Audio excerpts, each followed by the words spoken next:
اور اللہ کے نبی صلی اللہ علیہ وسلم فرماتے ہیں مسلمان پر ظلم کرنے سے زیادہ بڑا ظلم ذمی پر ظلم کرنا ہے، اور اس سے بڑا ظلم جانور پر ظلم کرنا ہے۔ یہ میرے آقا کے فرمان ہے، نبی اکرم صلی اللہ علیہ وسلم نے فرمایا، اور رحمت للعالمین ہے۔ اور ایک بڑی بات میں آپ کو بتاؤں، جو یہ پھیلایا جاتا ہے کہ جانوروں پر ظلم ظلم، سیدنا امام غزالی رحمۃ اللہ تعالی علیہ کی بات میں پڑھ رہا تھا، حجت الاسلام، جن کی کتابیں پڑھ کر کے لوگ اللہ کے ولی بن گئے۔ امام غزالی کا نام سنا ہے؟ اتنی کتابیں انہوں نے لکھا، تصوف کے امام ہیں، علم کلام کے امام ہیں، منطق کے امام ہیں، فقہ و تصوف کے امام ہیں، بے شمار علوم و فنون کے دریا بہائے ہیں۔ اس حجت الاسلام امام غزالی رحمۃ اللہ علیہ کے انتقال کے بعد ان کے بھائی نے ان کو خواب میں دیکھا اور پوچھا، آپ کے ساتھ اللہ نے کیا معاملہ فرمایا؟ امام غزالی فرماتے، اللہ نے مجھے بخش دیا، میری لکھی ہوئی کتابیں، میری عبادتیں، ہزاروں کو جو میں نے پڑھایا وہ شاگرد، یہ ساری چیزوں کی وجہ سے نہیں، بس ایک کام کی وجہ سے۔ پوچھا وہ کون سا کام؟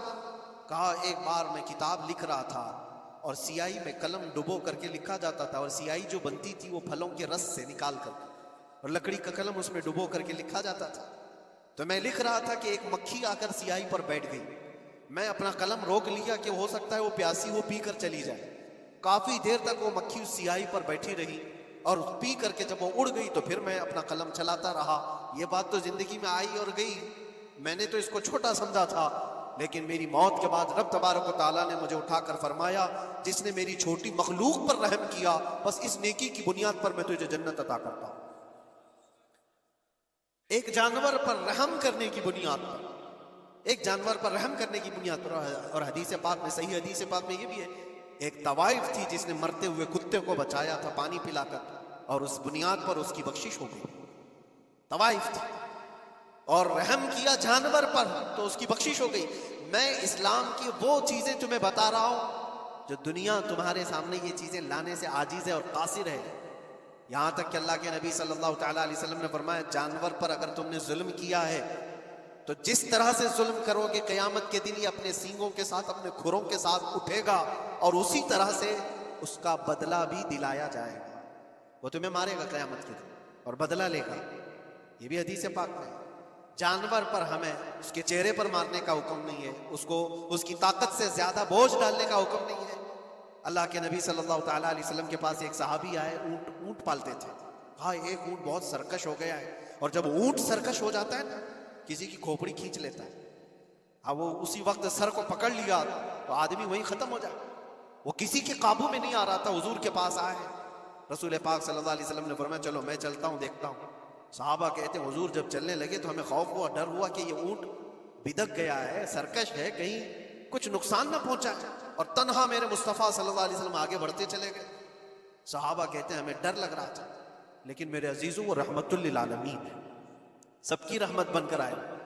نبی پاک صلی اللہ تعالیٰ علیہ وسلم جب قریب گئے تو اونٹ کوئی سرکشی نہیں کیا، کچھ نہیں۔ حضور پاک صلی اللہ تعالیٰ علیہ وسلم کے چہرے کے پاس اپنا منہ کرتا ہے اور اپنی زبان کو چپڑ چپڑ چپڑ کرتے ہوئے اپنی زبان ہلا رہا ہے، اور حضور پاک صلی اللہ تعالیٰ علیہ وسلم ایسے سنتے جا رہے ہیں جیسے کسی دانشور کی بات سن رہے۔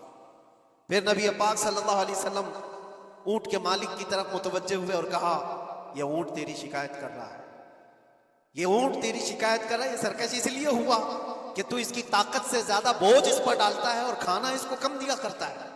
کیا یہ بات صحیح ہے؟ وہ جو بدو تھے، جو اونٹ کے مالک تھے، انہوں نے چہرہ جھکا لیا اور کہا وعدہ کرتا ہوں حضور پاک صلی اللہ علیہ وسلم سے کہ اس سے زیادہ، اس کی طاقت سے زیادہ بوجھ نہیں ڈالوں گا، اور اس کا چارہ، اس کے کھانے کا انتظام روزانہ کیا کروں۔ نبی پاک صلی اللہ علیہ وسلم نے اس اونٹ کی رسی پکڑی اور مالک کو دے دیا، پھر وہ اونٹ اسی طرح تابعدار ہو کر نکل پڑا۔ یہ اسلام میں میرے آقا صلی اللہ تعالیٰ علیہ وسلم کا عدل تو دیکھو، ان کی طاقت سے زیادہ کا بوجھ ڈالنے کا حکم نہیں ہے۔ اور دنیا یہ پروپیگنڈا پھیلائی ہوئی ہے کہ یہاں جانوروں کو کاٹا جاتا ہے، جو ذبح کرنے کا حکم ہے وہ اللہ کے حکم سے۔ میرے رب تبارک و تعالیٰ نے خود جان ڈالی، ہماری جان کا بھی وہی مالک ہے، جانوروں کے جان کا بھی وہی مالک ہے۔ اگر اللہ کا حکم نہ ہوتا تو ہمیں چونٹی مارنے کی بھی اجازت ہے، اللہ کا حکم نہ ہوتا تو ہمیں کسی کو بھی قربانی کرنے کی اجازت نہیں ہوتی۔ یہ رب تبارک و تعالیٰ کا حکم ہے، تو ظاہر سی بات ہے ہم اللہ کے بندے ہیں، رب تبارک و تعالیٰ جانوروں کی قربانی کا حکم دیا، اس لیے ہر سال بقرعید میں مسلمان قربانی کرتے ہیں۔ اگر اللہ چاہے تو اپنے بیٹوں کی قربانی کا بھی حکم دے دے، اور دیا ہے رب تعالیٰ نے، اور وہ بھی کر کے دکھایا سیدنا ابراہیم علیہ السلام۔ اللہ تبارک و تعالیٰ اگر حکم دے تو کیا تم ایسے مسلمان نہیں ہو؟ مسلمان کا مطلب ہوتا ہے سر جھکانے والا اللہ کے حکم کے آگے، یہ نہیں پوچھے گا کہ کیوں ہے اور کیسے ہے۔ مسلم کہتے ہیں اپنا سر جھکا دیا اللہ کی بارگاہ میں، اس کے حکم کے آگے۔ اللہ تبارک و تعالی ہماری جانوں کا مالک ہے، اگر وہ چاہتا تو ہماری قربانی کا حکم دیتا، ہمارے اولاد کا، لیکن رب تبارک و تعالی نے یہ سنت ابراہیمی پر پوری دنیا کو ثواب دینے کے لیے جانوروں کی قربانی کا حکم عطا فرمایا۔ میرے آقا صلی اللہ تعالیٰ علیہ وسلم کے پاس ایک صحابی حضرت زید بن ارقم آئے اور پوچھا یہ قربانی کیا ہے میرے آقا؟ حضور اکرم صلی اللہ علیہ وسلم نے فرمایا جس جانور کی قربانی کرو گے اس کے ہر بال کے بدلے تمہیں اللہ ایک نیکی عطا فرمائے گا، جتنے اس کے جسم میں بال ہوں گے ہر بال کے بدلے اللہ تمہیں ایک نیکی عطا فرمائے گا۔ اور حضور اکرم صلی اللہ تعالیٰ علیہ وسلم نے یہ بھی ارشاد فرمایا کہ تم جانور کا انتخاب اچھا کرو، اس لیے کہ کل بروز قیامت پل صراط پر یہ تمہاری سواری بن کر آئے گا، جس پر بیٹھ کر تم جنت میں جا رہے ہو گے۔ اور لوگ یہ بھی پوچھتے ہیں ہم نے ایک بار قربانی کی ہے تو وہاں سواری کون سی والی آئے گی؟ یہ بھی ملتا ہے روایت میں، تم نے اپنی زندگی میں جو سب سے پہلے قربانی کی ہے اس پر سوار ہو گے، لیکن ہر سال کی قربانی والے جانور بھی سواری بن کر تمہارے ارد گرد آئیں گے، وہ سب ہوں گے، تم انتخاب کرو جس پر سوار ہونا چاہو۔ اسی لیے قربانی میں عیب والے جانور کی قربانی جائز نہیں، لنگڑا ہو، لولا ہو، کان کٹا ہوا ہو۔ کیوں جائز نہیں ہے؟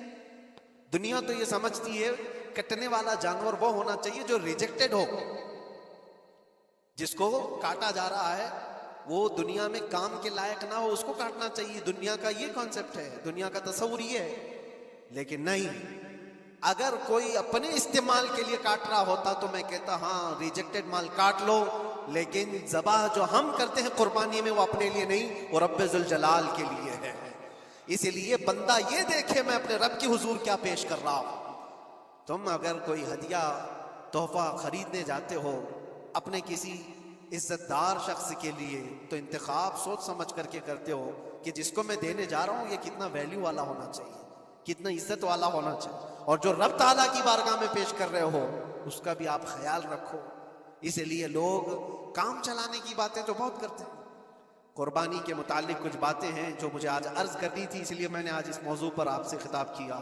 بہت سارے لوگ طرح طرح کے افواہیں بھی پھیلاتے ہیں، یہ تو ان غیر مسلموں کے اعتراضات کا میں نے جواب دیا۔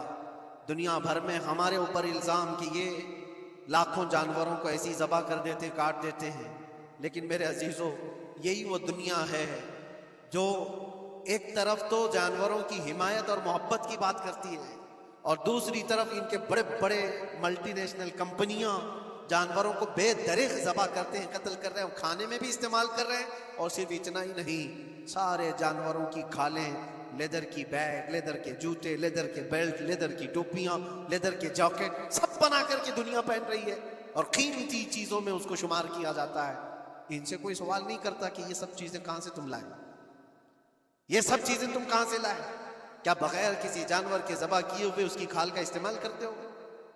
لیدر کا استعمال تو ساری دنیا بڑے فخر سے کر رہی ہے، حتیٰ کہ گھروں کے استعمال کرنے والے صوفے اور کرسیوں پر تک استعمال ہے، اپنی بیٹھنے والی گاڑیوں میں کار کی سیٹ پر تک استعمال ہے، تمہارے پہننے والے جوتے، تمہارے پہننے والے بیلٹ، تمہارے پہننے والے جاکٹ، سب جگہ تمہارا استعمال ہے۔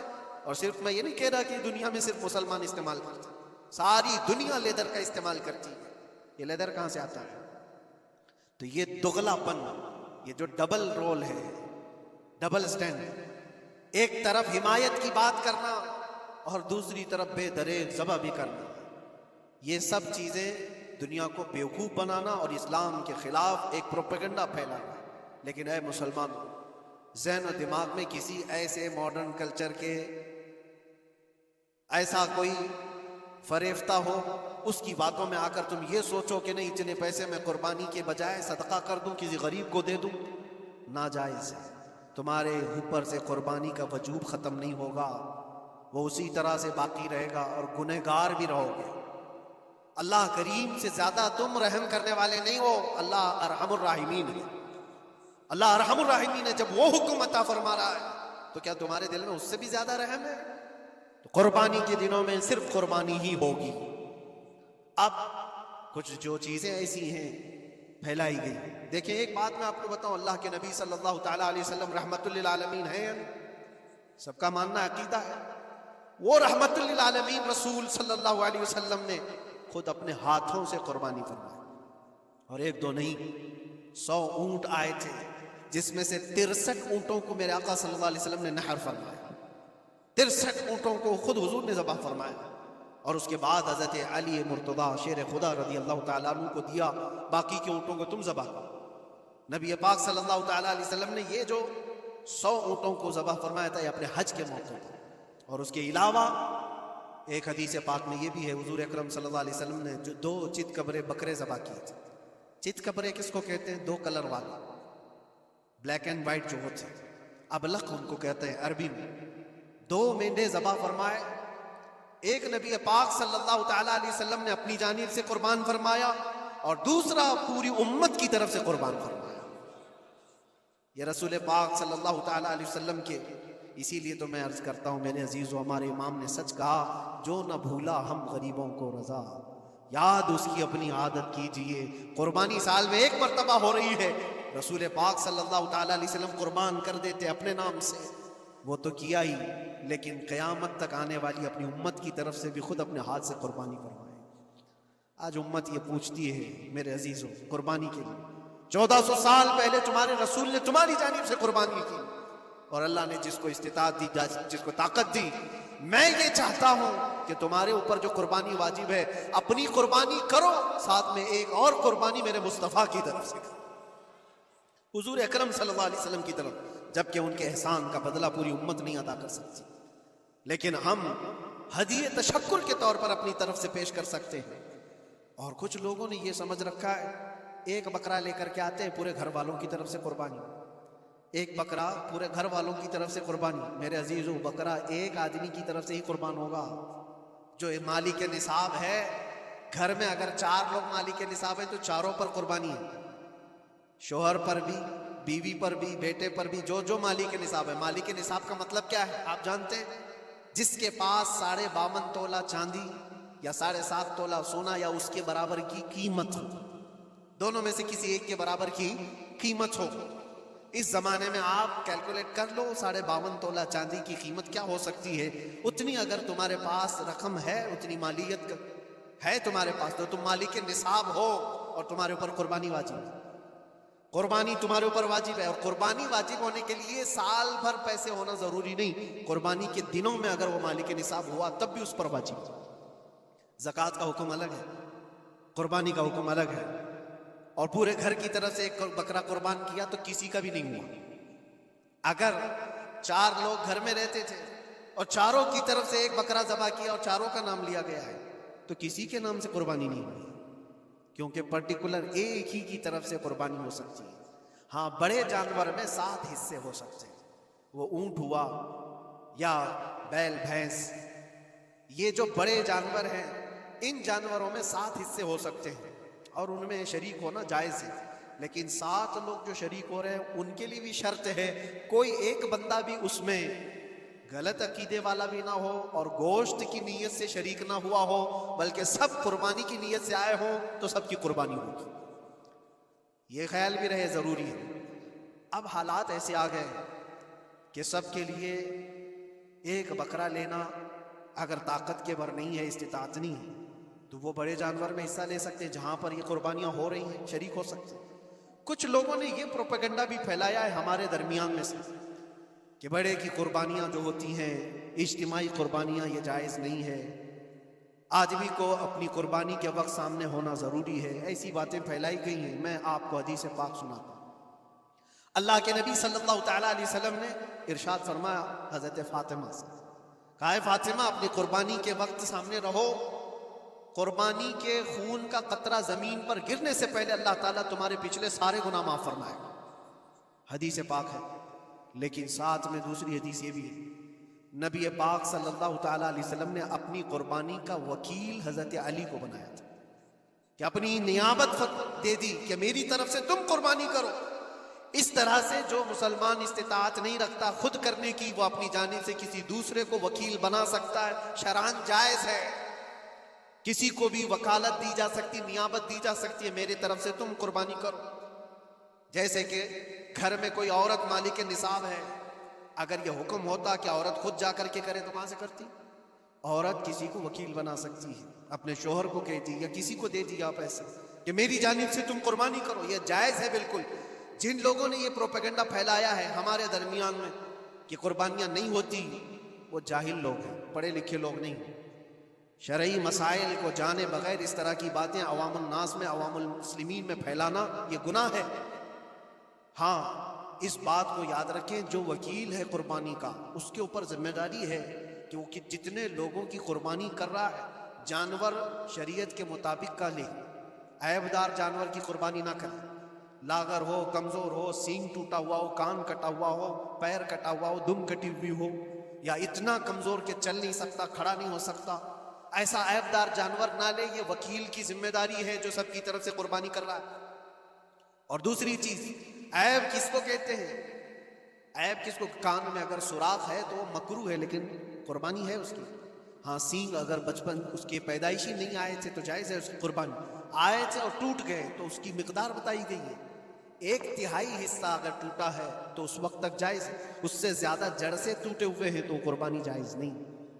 کوئی پیر پورا کٹا ہوا ہے، دم پوری کٹی ہوئی، یہ عیب میں آتا ہے۔ عیب دار جانور کی قربانی جائز نہیں، یہ وکیل کرے گا، نہیں کرے گا تو وہ گنہگار ہے۔ لیکن اس کا مطلب یہ نہیں ہوتا کہ اجتماعی قربانی جائز ہی نہیں، جائز ہی نہیں۔ ایسی باتیں کیوں پھیلائی جاتی ہیں؟ حدیث پاک میں ملتا ہے کہ نیابت اور دوسرے کو وکالت دینا جائز ہے۔ اب کچھ لوگ یہ بھی پھیلاتے ہیں کہ قربانی کے جو حصے لیے جاتے ہیں، گوشت دیا جائے تو اس کی قیمت الگ ہوتی ہے، گوشت نہ لو تو اس کی قیمت الگ ہوتی ہے، یہ سب پھیلی ہوئی چیزیں ہیں۔ اس کا ریزن بھی پتہ کرنا چاہیے، ایسی بغیر علم کے بات کرنے سے۔ 4000 5000 روپے کا ایک حصہ آتا ہے اگر شہر میں کوئی بڑا جانور ذبح کرے، کیونکہ مہنگا ملتا ہے بیل، اور باہر جب جا کر کے کوئی ذبح کر رہا ہے تو وہی ایک حصہ 1500 روپے میں 2000 میں ہو جاتا ہے۔ تو کچھ لوگوں کو یہ غلط فہمی پھیلائی جاتی ہے کہ یہ لوگ کرتے ہی نہیں ہیں اور ایسے ہی پیسے وصولتے ہیں، ایسا نہیں۔ دور دراز کچھ علاقے ایسے ہیں، بنگال ہے، اڑیسہ ہے، اور بھی کئی علاقے بہار کے، جہاں پر بڑے جانور نہایت ہی سستے دام میں ملتے ہیں، بلکہ وہاں پر جانوروں کی قیمت صرف 5000 6000 اور 10000 کے نیچے ہوتی ہے، بڑے جانوروں کی جو ہم نے دیکھے ہیں۔ وہاں جا کر کچھ تنظیمیں قربانی کرتی ہیں، اگر وہ صحیح طریقے سے شریعت کے مطابق جانور لے کر کے کر رہے ہیں تو کوئی حرج نہیں، چاہے وہ 200 روپے حصے میں بھی کرتا ہو، کوئی حرج نہیں۔ قیمت میٹر نہیں کرتی، جانور میٹر کرتا ہے، قیمت چاہے جتنی بھی ہو رہی ہو۔ اس چیز کو آج وضاحت کرنا ضروری تھا، اس لیے میں نے آپ کے سامنے بیان کیا۔ غلط فہمیوں میں نہ پھیلے، غلط فہمیاں نہ پھیلائیں، خود بھی بچیں۔ ہاں افضل کیا ہے؟ افضل تو یہ ہے کہ اللہ نے تم پر واجب کیا، تم جاؤ اپنے ہاتھ سے، تم جاؤ، کیونکہ حدیث پاک میں ملتا ہے کہ تم اپنے ہاتھ سے قربانی کرو اگر طاقت رکھتے ہو، اس کے خون کا قطرہ گرنے سے پہلے تمہارے پچھلے سارے گناہ اللہ معاف فرمائے۔ یہ افضل ہے۔ یہ ساری باتیں تھیں جو عید قربان سے ریلیٹڈ تھیں۔ اللہ کریم ہم سب کو اس کی رضا کے لیے قربانی کرنے کی توفیق عطا فرمائے۔ لیکن ساتھ میں ایک بات یہ بھی یاد رکھیں، جب بندہ قربان کر رہا ہوتا ہے تو اس کے اندر یہ نیت بھی ہو، جیسے سیدنا ابراہیم علیہ الصلوۃ والتسلیم کو اللہ تعالیٰ نے کیا فرمایا تھا؟ 4 پرندے لو، ان کو ذبح کرو، ان کے سر اپنے پاس رکھو، ان کا قیمہ بنا کر 4 پہاڑوں پر رکھاؤ، اور پھر ان پرندوں کا نام لے کر کے بلاؤ، وہ زندہ ہو کر کے آ جائیں گے۔ کیونکہ ابراہیم علیہ السلام نے اللہ سے پوچھا تھا کہ اللہ تم مرنے کے بعد لوگوں کو زندہ کیسے کرتا ہے، میں دیکھنا چاہتا ہوں۔ تو رب تعالیٰ ان کو پریکٹیکل دکھانا چاہ رہا تھا کہ جاؤ ٹھیک ہے، ذبح کرو 4 پرندے اور ان کا قیمہ بنا دو، سر ان کے اپنے پاس رکھ لینا، اور ان کا قیمہ 4 پہاڑوں پر رکھ کر آؤ، اور پھر آ کر ان سروں کے پاس کھڑے ہو کر ان پرندوں کے نام لے کر بلاؤ، وہ آ جائیں گے۔ ابراہیم علیہ السلام نے اسی کیا، 4 پرندے لیے تھے۔ کیا کیا لیے تھے آپ کو میں بتاؤں؟ ایک مرغا تھا، ایک کوا تھا، ایک کبوتر تھا اور ایک مور تھا۔ پرندوں کے نام یاد رکھ لیں، کوا ہے، مرغا ہے، کبوتر ہے اور مور ہے. چاروں کو ذبح کیا، ان کے سر اپنے پاس رکھے اور جسم کے سب قیمہ بنا دیا اور 4 جگہ پر مکس کر کے ان کو رکھا ہے. پھر آ کر یہاں کھڑے ہوئے اور پکارا ان پرندوں کا نام لے کر، اللہ کے حکم سے آ جاؤ. وہ قیمہ ہوا میں اڑا، جسم بنا اور ویسی بغیر سر کے اڑتا ہوا آیا اور اپنے اپنے سر سے جڑ کر کے وہ زندہ پرندہ ہو گیا. قرآن پاک میں یہ ہے موجود. تیسرے پارے میں رب تبارک و تعالیٰ نے فرمایا وَإِذْ قَالَ إِبْرَاهِيمُ رَبِّ أَرِنِي كَيْفَ تُحْيِي الْمَوْتَى قَالَ أَوَلَمْ تُؤْمِنْ قَالَ بَلَى قَالَ وَلَكِنْ لِيَطْمَئِنَّ قَلْبِي قَالَ فَخُذْ أَرْبَعَةً مِّنَ الطَّيْرِ فَصُرْهُنَّ إِلَيْكَ ثُمَّ اجْعَلْ عَلَى كُلِّ جَبَلٍ مِّنْهُنَّ جُزْءًا ثُمَّ ادْعُهُنَّ يَأْتِينَكَ سَعْيًا وَاعْلَمْ أَنَّ اللَّهَ عَزِيزٌ حَكِيمٌ. یہ اللہ تبارک تعالیٰ نے پورا قرآن میں فرمایا کہ ابراہیم علیہ السلام نے یہ جو کیا. اب سنیے، سبع سنابل شریف میں میر عبد الواحد بلگرابی رحمۃ اللہ علیہ لکھتے ہیں کہ 4 پرندوں کا جو انتخاب ہوا تھا نا، 4 پرندے جو چنے گئے تھے کون سے تھے؟ کوا، مرغا، کبوتر، مور. اصل میں جو ہے ان کی ہر ایک کی ایک ایک خاصیت ہے. کوا لالچی بہت ہوتا ہے، کوا لالچی بہت ہوتا ہے. مرغا اس کے اندر شہوت بہت زیادہ ہے، عورت کی خواہش. مرغے کے اندر خواہش شہوت زیادہ ہوتی ہے. اور کبوتر کے اندر دوستی کرنے کی عادت زیادہ ہوتی ہے، جلدی دوستی کرتا ہے. اور مور کے اندر دکھاوے کی عادت زیادہ ہوتی ہے، اپنی خوبصورتی کا اظہار بار بار کرتا ہے. تو یہ 4 چیزیں ان کے اندر ہیں، یہ 4 پرندوں کے اندر. صوفیہ اکرام فرماتے ہیں در حقیقت آپ کو حکم تھا ان جانوروں کو ذبح کا نہیں تھا.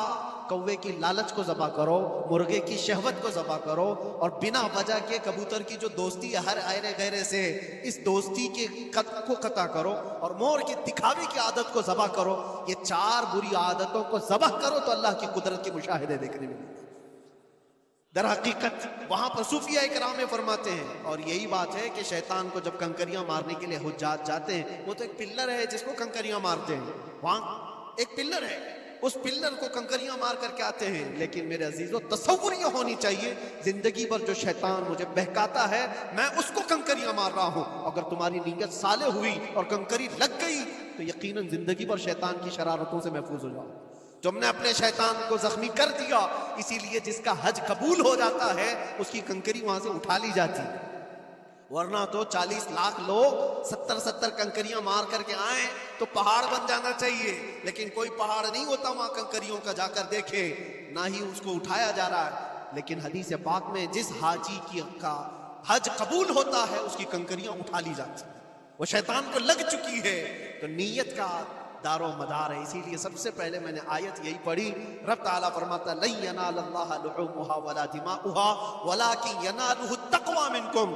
ہرگز تمہارا گوشت، تمہارا بہایا اور خون اللہ تک نہیں پہنچتا، بلکہ اس کے پیچھے جو تمہاری خالص نیت ہے، جو تقوی ہے، وہ اللہ تک پہنچتا ہے. قربانیوں میں یہ نیت کرو کہ رب تبارک و تعالیٰ میں اپنی ساری خواہشات کو ذبح کر رہا ہوں، مولا مجھے بری خواہشات سے زندگی پر محفوظ فرما.